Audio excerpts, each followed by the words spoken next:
Oke, assalamualaikum warahmatullahi wabarakatuh. Di video kali ini, video siang hari ini, kita akan melakukan perbedaan ya, perbedaan atau review isi dalam dari sebuah shockbreaker yang harga 1 jutaan dan harga shockbreaker di atas 5 juta. Oke, kita lihat dulu yang bagian tabung ya, yang utama bagian tabung. Ini adalah harga shockbreaker yang harga 1 juta lebih. Oke, dari bahannya oke ya, ini full CNC dan agak enteng ya, agak enteng. Ini adalah shock RCB, shockbreaker RCB. Oke. Yang ini shockbreaker harga di atas 5 jutaan. Ini adalah harga Ohlins ya, Ohlins ori. Ini adalah nomor serinya. Ini ada nomor seri mana ya, kita lihat.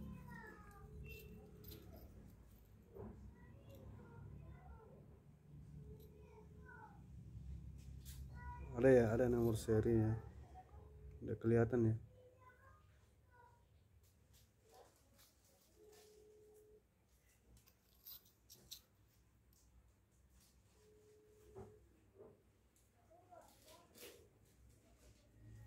Kok nggak kelihatan sih di kamera ini ya, zoom.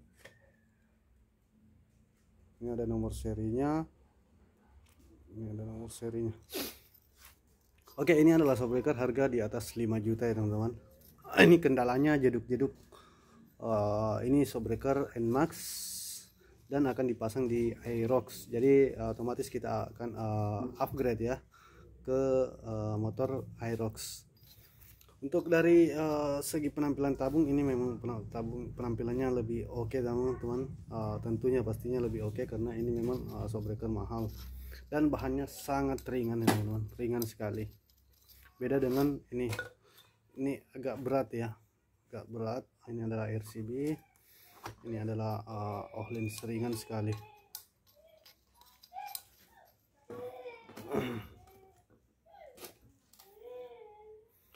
Oke, yang kedua kita ke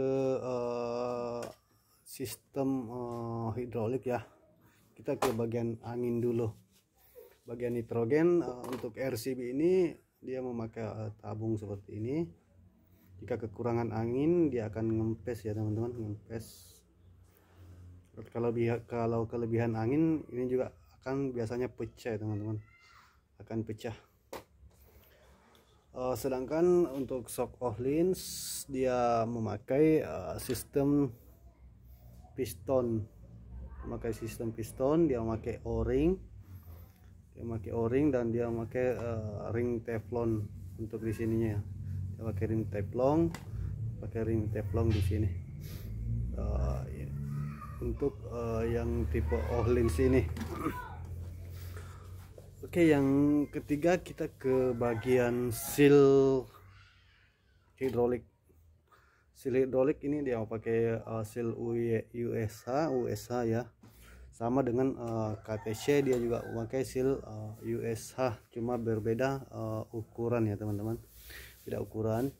Untuk Ohlins ini dia memakai busing di dalam ya, busing kering.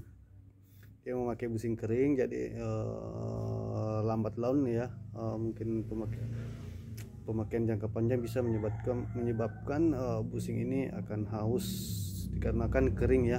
Tapi saya tidak tahu seberapa lama akan pemakaiannya busing ini akan haus, karena ini kan busing kering, tidak ada pelumas di bagian sini di busing ini. Sedangkan untuk RCB ini dia pakai busing basah ya di dalam, busing basah. Ini busingnya saya ini lebih awet ya busingnya, karena dia memakai busing yang basah ya teman-teman. Yang ketiga kita ke bagian apa ya, bagian piston. Untuk RCB ini dia memakai piston sama bahannya besi, namun dia pakai ring ini terbuat dari karet ya, dalamnya, di luarnya dilapisi teflon. Sedangkan untuk shockbreaker Ohlins ini sama, bahannya besi juga, namun di luarnya dia memakai ring tembaga. Otomatis ini Ohlins ini lebih awet ya, pantas harganya juga lebih mahal. Dan kalau untuk segi beratnya, bobotnya sama, hampir sama. Kita ke bagian klep-klep. Kalau klep-klep semua hampir sama, dia pakai klep ring-ring tipis semua, itu dia pakai klep seperti itu. Dan yang berikutnya kita ke khas hidrolik.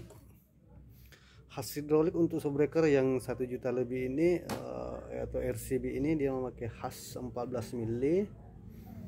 Namun shockbreaker ini memakai single click ya teman-teman, memakai single click pada single click ribbon ya, memakai click ribbon pada ini. Asnya berlobang.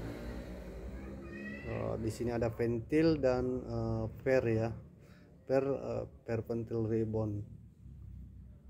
Oke. Untuk shockbreaker yang di atas 5 juta ini dia memakai juga khas 14 mili. Namun shockbreaker ini tidak memiliki click ribbon, tapi khasnya kok ada yang aneh. Khasnya dia memakai khas yang shockbreaker yang biasanya dipakai memakai click ya, memakai click ribbon. Dia ada lubang di sini, ada lubang di sini. Harusnya ini shockbreaker bisa dipakaikan click ya. Kalau kita mungkin ada biaya, mungkin bisa dipakaikan click ribbon, karena ini ada khasnya sudah lubang. Ini adalah khas untuk shockbreaker yang memakai click, dan khasnya sama dengan RCB ya, menggunakan khas 14 mili. Untuk apa ya, dari segi klik, ini kita ke klik kompresi. Sedangkan Ohlins ini memakai klik kompresi teman-teman, memakai klik kompresi namun tidak memiliki klik ribbon untuk shockbreaker di Ohlins ini. Sedangkan RCB ini tidak memakai klik kompresi namun memiliki klik ribbon. Jadi saya rasa, dan untuk kelemahan kedua shockbreaker ini ya sama-sama pasti akan mengalami kebocoran. Itu ya teman-teman, itu yang kekurangan yang utama. Semua shockbreaker atau hidrolik itu pasti akan mengalami yang namanya kebocoran ya teman-teman. Kita lanjut ke bagian per bagian per. Kalau bagian per ya ini yang terakhir, umum saja bagian pernya.